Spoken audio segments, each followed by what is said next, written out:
جماعت المبارک سے ہم پیارے آقا سید عالم صلی اللہ علیہ وآلہ وسلم کی حیات مبارک پر گفتگو کر رہے تھے کہ ہمارے پیارے نبی صلی اللہ علیہ وآلہ وسلم زندہ ہیں اور اپنے غلاموں کی فریاد سنتے ہیں اور ان کی مدد بھی اللہ کی عطا سے کرتے ہیں۔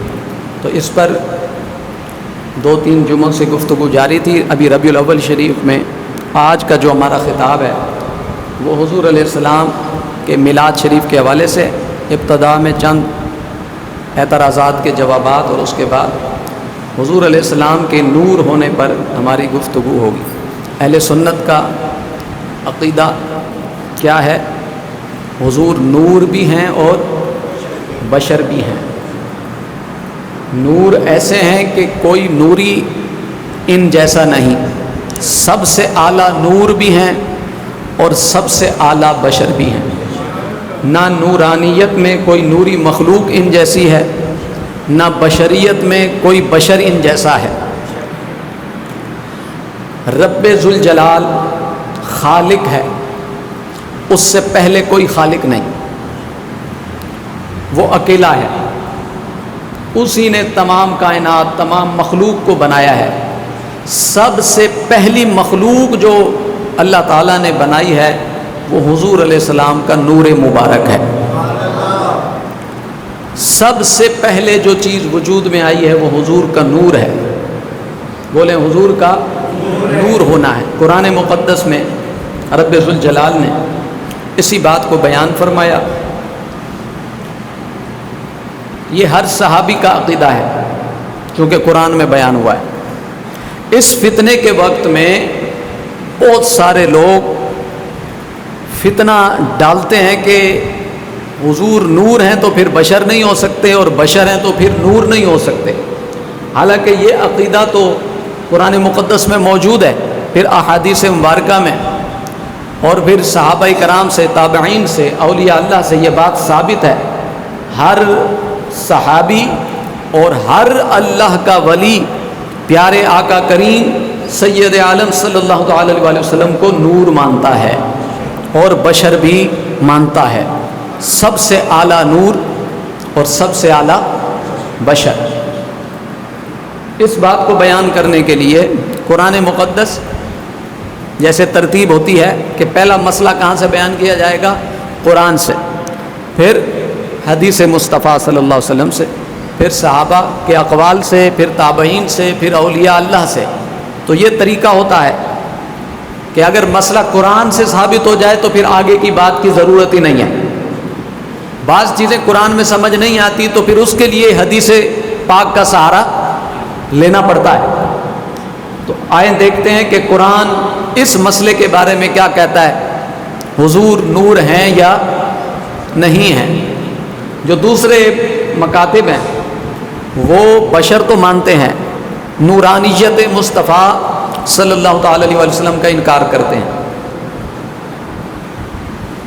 تو آج کی اس گفتگو میں خاص طور پر علماء دیوبند کے نزدیک حضور نور ہیں یا نہیں، اس پر بھی گفتگو چونکہ جاری ہے، تو انہی کی کتاب سے بھی انشاءاللہ میں چند چیزیں آپ کو دکھاؤں گا۔ تو ہم سب کا عقیدہ ہے رب ذوالجلال نے اپنی ذات پاک کے نور کے فیض سے، نور کے فیض سے حضور علیہ السلام کے نور کو اس وقت پیدا فرمایا جب کوئی بھی مخلوق اللہ تعالیٰ نے پیدا نہیں فرمائی تھی۔ جب کچھ بھی نہیں تھا اس وقت اللہ تعالیٰ نے اپنے محبوب کے نور کو پیدا فرمایا، اور 14,000 سال پہلے جبکہ آدم علیہ السلام ابھی پیدا نہیں ہوئے، ان سے بھی 14,000 سال پہلے حضور علیہ السلام حالت نور میں رب ذوالجلال کی بارگاہ میں موجود تھے، اور رب ذوالجلال کی جس طرح میرے اللہ نے چاہا عبادت فرما رہے تھے۔ پھر اللہ تعالیٰ نے اس نور مصطفیٰ کے 4 حصے کیے، ان چاروں میں سے کرسی کو پیدا کیا، تمام انبیاء کو پیدا کیا حضور علیہ السلام کے نور کے اس حصے سے۔ پھر آگے جتنی بھی مخلوق پیدا ہوئی اور جتنی چیزیں اللہ نے بنائی وہ ساری حضور علیہ السلام کے نور مبارک سے وجود میں آئی۔ اس بات کو امام احمد بن حنبل نے 10 لاکھ حدیثوں کے حافظ ہیں، وہ حدیث جابر میں بیان کرتے ہیں کہ اس نور کے جب 4 حصے کیے گئے تو اس پر رب ذوالجلال نے جب توجہ کی تو اس نور کو پسینہ آیا اور پسینے کے قطرے 1,24,000 کم و بیش بنے، تو ہر قطرے سے اللہ نے نبی کی روح کو پیدا فرمایا۔ تو یہ اصل ہے۔ سب سے پہلے قرآن، سب سے پہلے اللہ تعالیٰ نے قرآن مقدس میں اس مسئلے کو کیسے بیان کیا؟ سورہ مائدہ ہے، آیت نمبر 15۔ رب ذوالجلال نے ارشاد فرمایا قد جاءکم من اللہ نور و کتاب مبین، قد جاءکم من اللہ نور و کتاب مبین۔ رب ذوالجلال نے ارشاد فرمایا کہ آ گیا تمہارے پاس اللہ کی طرف سے ایک نور اور ایک روشن کتاب۔ آیت کا صاف مطلب بتا رہا ہے کہ ایک نور آیا ہے اور ایک کتاب۔ بعض علماء دوسرے مکتب کے کہتے ہیں کہ یہ نور سے مراد بھی قرآن ہے، آگے بھی قرآن ہے، کہ اللہ فرما رہا ہے بے شک تمہارے پاس اللہ کی طرف سے ایک قرآن آیا اور ایک روشن قرآن، تو ڈبل ہو گیا، تو ترجمہ صحیح نہیں ہے، ترجمہ صحیح نہیں ہے۔ اللہ فرما رہا ہے بے شک تمہارے پاس اللہ کی طرف سے ایک نور آیا اور ایک روشن کتاب۔ واو عربی گرامر میں واو کب استعمال کرتے ہیں؟ واو کا مطلب ہے اور۔ اگر ایک ہی چیز ہوتی تو اور لگانے کی کیا ضرورت تھی؟ آپ اور کا لفظ کب استعمال کرتے ہیں کہ بھائی فیضان اور کاشف، یعنی 2 ہو گئے۔ اگر ایک ہی بندہ تھا تو پھر بیچ میں اور لگانے کی کیا ضرورت تھی؟ اللہ نے فرمایا قد جاءکم من اللہ نور و کتاب مبین، آ گیا تمہارے پاس اللہ کی طرف سے ایک نور اور ایک روشن کتاب۔ اچھا، اس مسئلے کو سمجھنا اور بھی آسان ہو سکتا ہے، وہ کیسے؟ اس پوری آیت کو پڑھیں۔ ابھی میں نے آخری ٹکڑا سنایا ہے آپ کو، بغرض موضوع میلاد شریف کی محفل میں ہم اتنا ہی پڑھتے ہیں، لیکن اگر آپ چاہیں کہ یہ واقعی اس سے مراد حضور کی ذات ہے تو پوری آیت اگر شروع سے پڑھ لیں، اگر آپ ترجمے پہ غور کر لیں گے تو آپ کو یہ آیت ہی بتا دے گی کہ یہاں نور سے مراد کیا ہے۔ غور کیجئے گا، رب ذوالجلال نے ارشاد فرمایا یا اہل الکتاب قد جاءکم رسولنا یبین لکم کثیرا مما کنتم تخفون من الکتاب ویعفو عن کثیر قد جاءکم من اللہ نور و کتاب مبین۔ اب ترجمہ سنیے گا، اے کتاب والو، اے اہل کتاب، بے شک تمہارے پاس ہمارے یہ رسول، حضور کی طرف اللہ اشارہ فرما رہا ہے، یہودیوں کو کیا فرما رہا ہے کہ اے اہل کتاب، بے شک تمہارے پاس قد جاءکم رسولنا، یہ ہمارا رسول، یہ ہمارا رسول اے اہل کتاب تمہارے پاس آ چکا۔ حضور کے بارے میں اللہ فرما رہا ہے یبین لکم کثیرا مما کنتم تخفون، فرمائے کہ یہ تمہارے پاس ہمارے رسول تشریف لائے کہ تم پر ظاہر فرماتے ہیں بہت سی وہ چیزیں جو تم نے کتاب میں چھپا ڈالی تھی۔ یعنی یہ جو محبوب آیا ہے جس پر ہم نے کتاب قرآن نازل کی ہے، تم جو چیزیں چھپا ڈالتے تھے پچھلی کتابوں میں، یہ اس کو ظاہر کر دے گا۔ حضور کے متعلق بات ہو رہی ہے، یہ اس کو ظاہر کر دے گا۔ وَيَعْفُو عَنْ كَثِيرٍ، اور بہت سی معاف فرماتے ہیں، بہت سی معاف فرماتے ہیں۔ آگے فرمایا بے شک تمہارے پاس اللہ کی طرف سے ایک نور اور ایک روشن کتاب آ گئی۔ پچھلی آیت کا سیاق و سباق بتا رہا ہے کہ ذکر ہی حضور کا چل رہا ہے، یہودیوں کو بتایا جا رہا ہے کہ تمہارے پاس وہ میرا حبیب آ گیا ہے، جو چیزیں تم چھپاتے تھے یہ ان کو ظاہر کرے گا۔ آگے فرمائے کہ قد جاءکم من اللہ نور، اللہ کی طرف سے آ گیا تمہارے پاس ایک نور۔ اب یہ تو ہو گیا ظاہر ترجمہ، بریلوی ترجمہ کرے گا اپنے حساب سے، دیوبندی ترجمہ کرے گا اپنے حساب سے۔ اکثر لوگ ترجمے میں ڈنڈی مارتے ہیں، اس لیے فتنہ پھیلاتے ہیں کہ جی ترجمہ تو اردو میں آپ خود پڑھ لیں، کسی مفسر کے پاس جانے کی کیا ضرورت ہے۔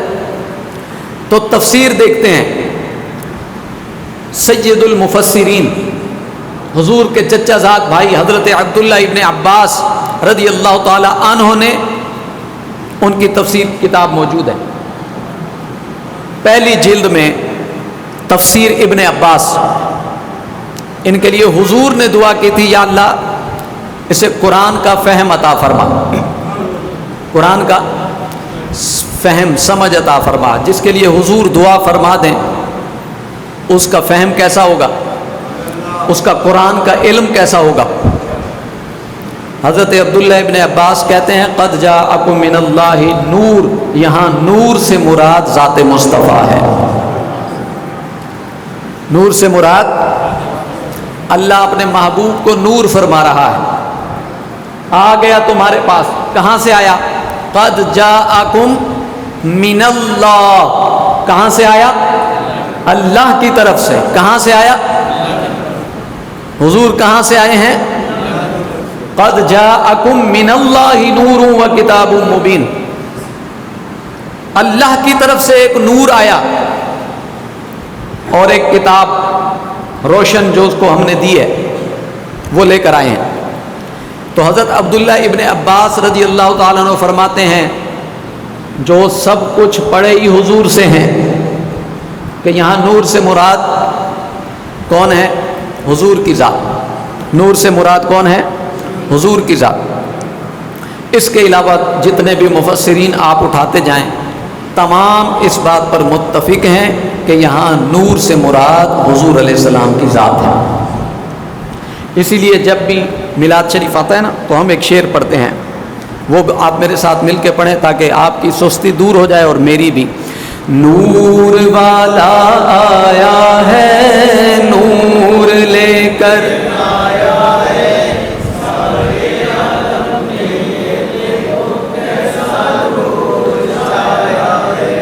الصلاۃ والسلام علیک یا رسول اللہ، الصلاۃ والسلام علیک یا حبیب اللہ۔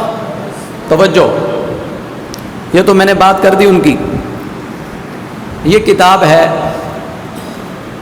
مولانا اشرف علی تھانوی صاحب کی، نشر الطیب۔ پوری کتاب حضور علیہ السلام کی میلاد کی خوشی میں لکھی گئی ہے،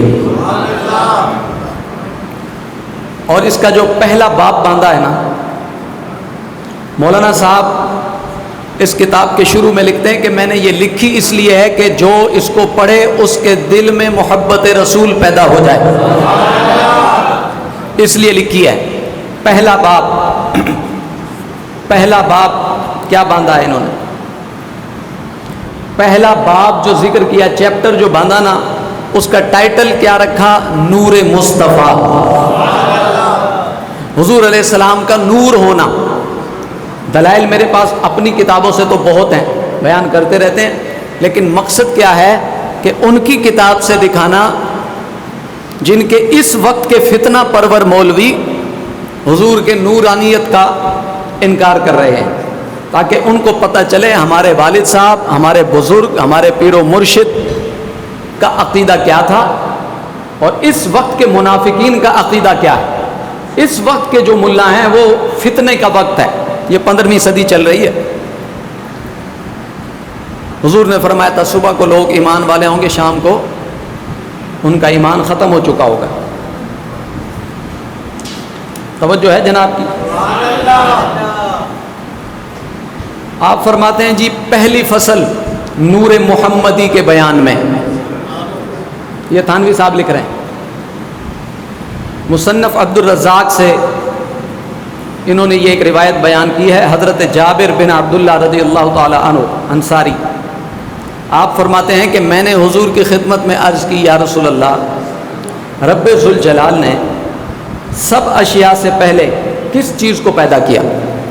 ایک صحابی رسول سوال کر رہے ہیں، حضور علیہ السلام نے ارشاد فرمایا، اے جابر، اللہ تعالیٰ نے تمام اشیاء سے پہلے تیرے نبی کو اپنے نور سے پیدا فرمایا۔ یہ مولانا صاحب نے خود لکھا ہے، ایک ایک لفظ آپ کو دیکھ کر پڑھ کر سنا رہا ہوں۔ آگے اس کی تشریح کرتے ہیں کہ اللہ تعالیٰ نے اپنے نور کے فیض سے پیدا فرمایا، وہی جو عقیدہ ہے۔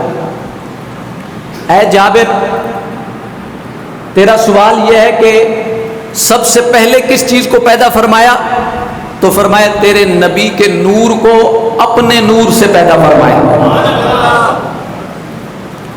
آگے فرماتے ہیں پھر وہ نور قدرت الہیہ سے جہاں اللہ تعالیٰ کو منظور ہوا سیر کرتا رہا، وہ نور مصطفیٰ جہاں رب نے چاہا پھر وہ سیر کرتا رہا، اور اس وقت نہ لوح تھی نہ قلم تھا، یعنی جس سے تقدیر لکھی جاتی ہے، لوگوں کے فیصلے۔ یہ تھانوی صاحب کا عقیدہ ہے۔ یہ کس کا عقیدہ ہے؟ کیا عقیدہ ہے؟ ابھی آدم بھی نہیں تھے، ابھی لوح اور قلم بھی نہیں تھے جس سے لوگوں کی تقدیر لکھی جاتی، نور مصطفیٰ اس وقت بھی موجود تھا۔ اگر آپ ایسے سبحان اللہ کہیں گے تو بات چلے گی نہیں، زور سے کہیں سبحان اللہ۔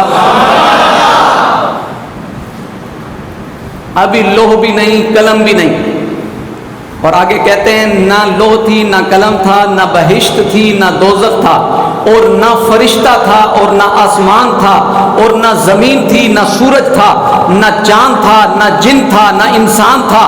پھر جب اللہ تعالیٰ نے اور مخلوق کو پیدا کرنا چاہا تو اس نور کے 4 حصے کیے، اور ایک حصے سے قلم پیدا کیا، اور دوسرے سے لوح، اور تیسرے سے عرش، اور آگے یہ حدیث طویل سے جاری ہے جو امام احمد بن حنبل کی میں پہلے سنا چکا ہوں۔ گویا حضور کا نور ہی اس کائنات کا اصل ہے۔ اللہ نے پہلے اپنے نبی کے نور کو پیدا فرمایا، پھر حضور کے نور سے پوری کائنات کو پیدا فرمایا۔ تو حضور کو اسی لیے وجہ تخلیق کائنات کہا جاتا ہے۔ اور آگے حدیث ہے کہ اے پیارے حبیب، اگر آپ نہ ہوتے نا ہم دنیا کو پیدا ہی نہ کرتے۔ اگر حضور نہ ہوتے، مولانا صاحب نے لکھا ہے، اگر حضور نہ ہوتے دنیا پیدا ہی نہ ہوتی۔ بھائی حضور آئے تو دنیا بنی۔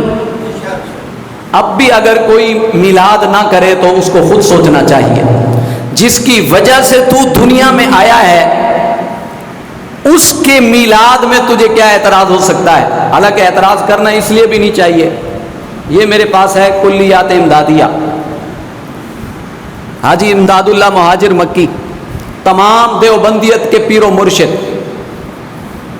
اگر کوئی اپنے آپ کو دیوبندی کہتا ہے تو اس کا یہ پیر و مرشد تھانوی صاحب کا بھی، قاسم نانوتوی صاحب کا بھی، تمام کے پیر و مرشد ہیں۔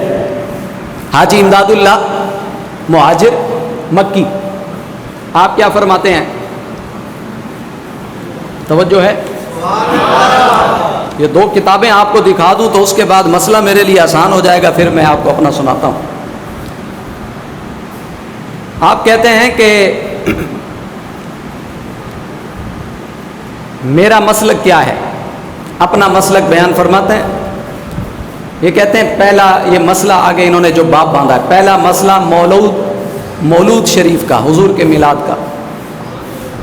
کہتے ہیں اس میں تو کسی کو کلام ہی نہیں کہ نفس ذکر ولادت شریف حضور سید عالم صلی اللہ تعالی علیہ وسلم کا، یعنی حضور کا میلاد شریف کرنا، اس بات میں کوئی کلام نہیں، کوئی اس میں شک نہیں کہ جو بھی میلاد شریف کرتا ہے دنیا اور آخرت کی برکتیں اللہ اسے عطا فرما دیتا ہے۔ یہ علماء دیوبند کے اکابرین پیر و مرشد حاجی امداد اللہ مہاجر مکی کہتے ہیں اس بات میں کوئی شک نہیں کہ جو شخص میلاد شریف کرے گا دنیا کی بھی برکتیں لے گا، آخرت کی بھی برکتیں لے گا۔ آگے کہتے ہیں کہ بعض احباب اس کو بدعت کہتے ہیں، بات گمراہی ہے، یعنی بدعت اس کو کہتے ہیں کہ جو بعد میں دین میں داخل کر دی جائے۔ تو آگے آپ ان لوگوں کو سمجھاتے ہیں کہ اس میں سے اس چیز سے روکا جائے گا جو چیز حرام ہو، یعنی کوئی ایسی چیز سے آپ منع کریں کہ جو جیسے کوئی ڈانس کر رہا ہے میلاد شریف میں، گانا گا رہا ہے تو اس سے منع کرو۔ جو چیزیں جائز ہیں اور اس سے کوئی میلاد کرتا ہے تو کہتے ہیں اس طرح تو میں بھی میلاد کرتا ہوں اور کھڑے ہو کر درود و سلام بھی پڑھتا ہوں۔ آگے اپنا طریقہ بیان فرماتے ہیں، کہتے ہیں فقیر کا مشرب یہ ہے، اب کہتے ہیں اپنے آپ کو فقیر کہتے ہیں عاجزی کے طور پر، کہتے ہیں میرا طریقہ یہ ہے کہ محفل مولود میں شریک ہوتا ہوں، بلکہ اپنے شریک ہونے کو ذریعہ برکات سمجھ کر منعقد بھی کرتا ہوں، شریک بھی ہوتا ہوں اور خود کرتا بھی ہوں، اور باعث برکت سمجھ کر اسے مناتا بھی ہوں، اور کھڑے ہو کر قیام کرتا ہوں، اور جب کھڑے ہو کر قیام کرتا ہوں تو لطف اندوز بھی ہوتا ہوں۔ کہتے ہیں اس میں مجھے لطف بھی آتا ہے جب میں میلاد شریف کی محفل میں کھڑا ہوتا ہوں، حاضر ہوتا ہوں، خود بھی کرتا ہوں۔ آج کا کوئی بندہ کہے کہ نہیں، آج کسی سے پوچھیں جی آپ یہ میلاد شریف کرنا چاہیے یا نہیں، میلاد شریف کرنا چاہیے، عید منانی چاہیے یا نہیں، آج کا دیوبندی کیا کہتا ہے؟ آج کا دیوبندی کہتا ہے کہ نہیں جی پہلی بات تو یہ ہے کہ یہ 12 کو ہے ہی نہیں۔ بھائی پوچھا جا رہا ہے گاجر کس رنگ کی ہے، وہ کہتا ہے شلجم کھانا ہی نہیں چاہیے۔ بھائی سوال کیا کیا گیا ہے؟ سوال کیا گیا ہے بھائی عید منانی چاہیے، کہتے ہیں 12 کو ہے ہی نہیں۔ بھائی یہ سوال ہی نہیں تھا، یہ سوال آگے کریں گے کہ وہ کون سی تاریخ ہے۔ سوال آپ صرف اتنا پوچھیں کہ بھائی عید جشن کرنا چاہیے، عید میلاد النبی ولادت مصطفیٰ منانا چاہیے یا نہیں، آگے سے جواب کیا دیتے ہیں؟ جی وہ 12 کو ہے ہی نہیں، 12 کو ہے ہی نہیں۔ یہ منافق کا طریقہ ہوتا ہے، جواب نہیں دے گا بات گمائے گا۔ سیدھا سا سوال ہے کہ آپ مناتے ہیں، آپ کے والد صاحب منا رہے ہیں، جی حاجی امداد اللہ مہاجر مکی نے منایا، شیخ عبدالحق محدث دہلوی کہتے ہیں کہ میں میلاد شریف سے برکت حاصل کرتا رہا۔ شاہ ولی اللہ محدث دہلوی اپنے والد حضرت شاہ عبد الرحیم محدث دہلوی جو کہ اکابرین علماء دیوبند میں شامل ہوتے ہیں، وہ شاہ عبد الرحیم شاہ ولی اللہ اپنی کتاب میں اپنے والد کا حوالہ دے کر لکھتے ہیں کہ میرے والد ہر سال میلاد شریف کرتے تھے اور اس محفل میں حضور کی ولادت کا تذکرہ کرتے تھے، لنگر پکاتے تھے۔ ایک سال حالات خراب ہو گئے، میرے والد پریشان ہو گئے، تھوڑے سے 100 روپے کے چنے خرید لیے اور 100 روپے کے چنوں پر ہی میلاد شریف پڑھ دیا۔ رات کو سوئے، قسمت کا ستارہ چمکا، آمنہ کا لال، عبداللہ کا چاند، حضرت محمد مصطفیٰ صلی اللہ تعالی علیہ وسلم خواب میں تشریف لائے، اس حال میں کہ حضرت شاہ ولی اللہ کہتے ہیں میرے والد نے دیکھا حضور کے سامنے میرے بھنے ہوئے چنے رکھے ہوئے تھے، اور حضور علیہ السلام نے ارشاد فرمایا کہ شاہ عبد الرحیم میرے بیٹے اگر تیرے حالات خراب نہیں تو کوئی بات نہیں، تو نے چنوں پر ہی میرا میراج پڑھ دیا ہے، دیکھ مجھے تیرے لنگر سے کتنی محبت ہے، میں نے تیرے چنوں کو بھی اپنے سامنے رکھا ہوا ہے۔ یہ شاہ عبد الرحیم نے لکھا ہے۔ شاہ ولی اللہ محدث دہلوی اپنے والد شاہ عبد الرحیم کے حوالے سے کرتے ہیں ہر سال کرتے تھے، ہر سال کرتے تھے اور لنگر بھی کرتے تھے، اور چنے کیے تو بولے حضور کی بارگاہ میں پہنچے یا نہیں۔ اس کا مطلب ہے ہم جو میلاد شریف کا لنگر کرتے ہیں وہ حضور کی بارگاہ میں پہنچتا ہے۔ شایان شان کرنا چاہیے، اپنی باری آئے تو بڑے بڑے آلہ، اور جب حضور کی باری آئے تو پیسے ہوں تو پھر چنے نہیں کرنے چاہیے، مٹھائی بھی بانٹیں تو آلہ جتنی اللہ نے دی ہو توفیق۔ لیکن اصل بولیں میلاد یہ بھی کر رہے ہیں یا نہیں؟ امام جلال الدین سیوطی اس کو باعث برکت کہتے ہیں، امام قسطلانی اسے باعث برکت کہتے ہیں۔ ہر بزرگ نے لکھا ہے کہ ہم نے شروع سے دیکھا کہ حرمین شریف کے لوگوں کا طریقہ تھا کہ جب بھی 12 ربیع الاول شریف کا دن آتا تو جس جگہ حضور پیدا ہوئے اس گھر میں پورا دن لنگر تقسیم ہوتا رہتا۔ اب ایک یہ بات تو طے ہے کہ ہر بزرگ نے میلاد منایا ہے، یہ بات تو طے ہے۔ پہلا سوال منانا چاہیے، کہتے ہیں نہیں جی 12 کو نہیں ہے، تو ان کے اکابرین نے منایا ہے یا نہیں؟ زور سے۔ وہ حضور کو نور بھی مانتے تھے یا نہیں؟ مولانا تھانوی صاحب نور مانتے ہیں یا نہیں؟ شعر پڑھیں تو پھر میں آپ کو ایک اور بات سناتا ہوں۔ نور والا آیا ہے، نور لے کر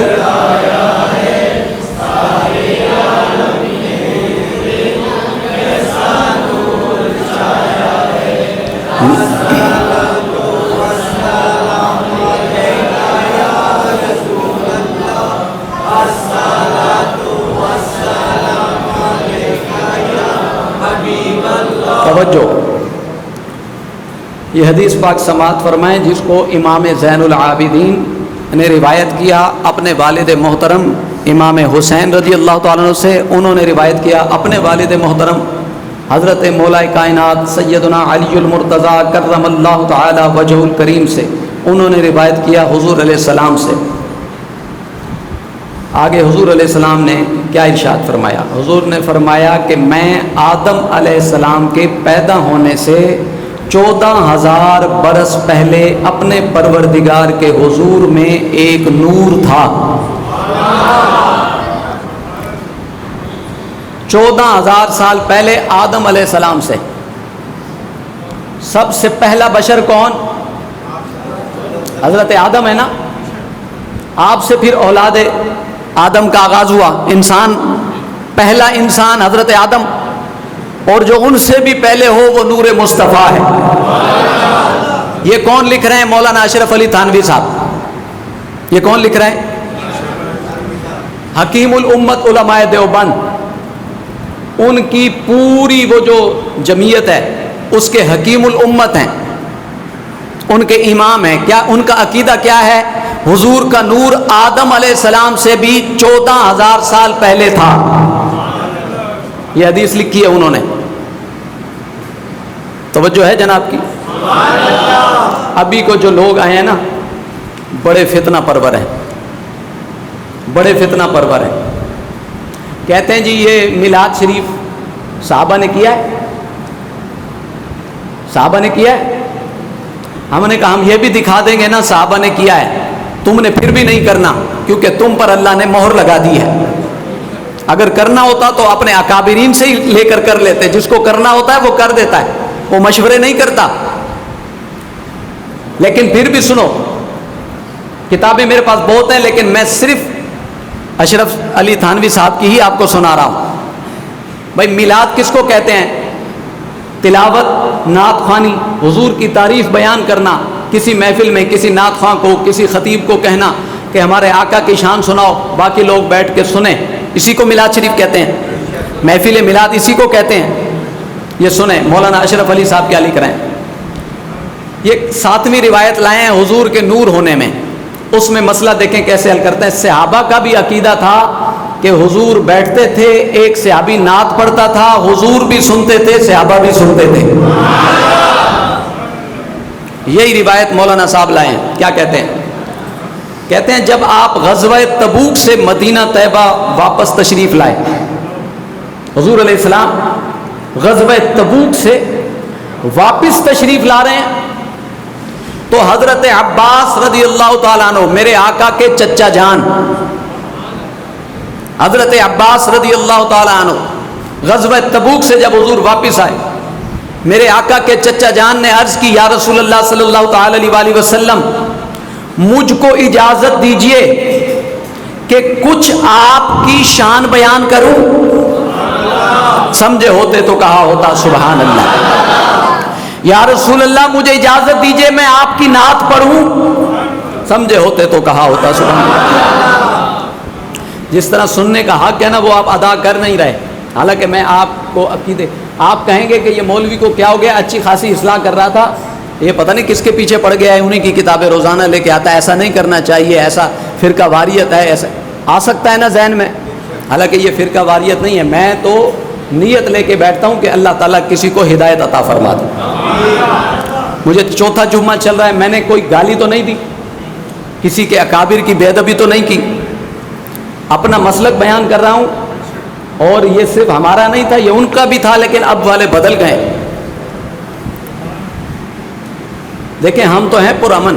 مجھے ابھی وہ حضرت بیٹھے ہیں نمازی یہاں پہ موجود ہیں, انہوں نے ابھی آ کر کہا, حالانکہ میں نے ان کو, وہ کہہ رہے ہیں یہ جو مسجد ہے ٹھیک ہے, انہوں نے باقاعدہ بورڈ لگایا ہوا ہے کہ جس نے جشن میلاد النبی منایا وہ گمراہ ہے, یہ جہنم میں جانے والا کام ہے.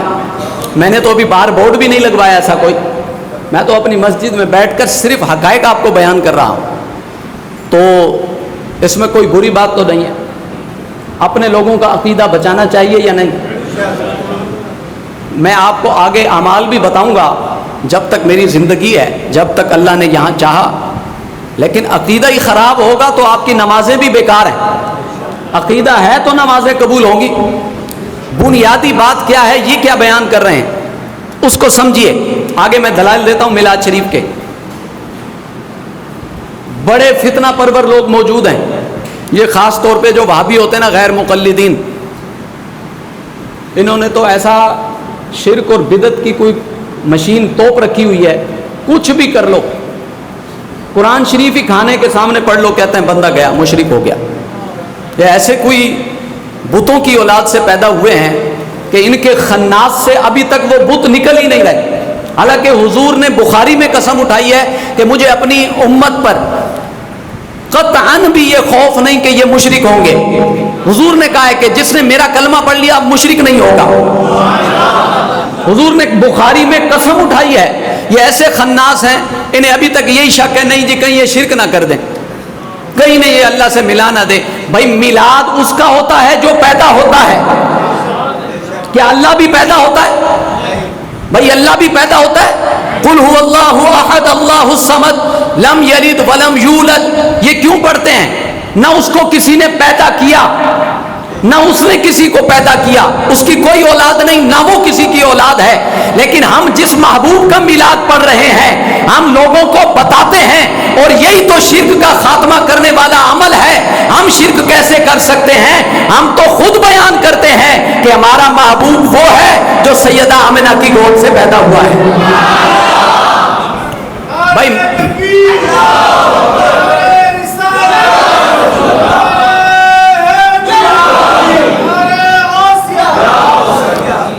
ہم سے بڑا موحد کون ہوگا؟ ہم تو شرک کی جڑیں کاٹ رہے ہیں.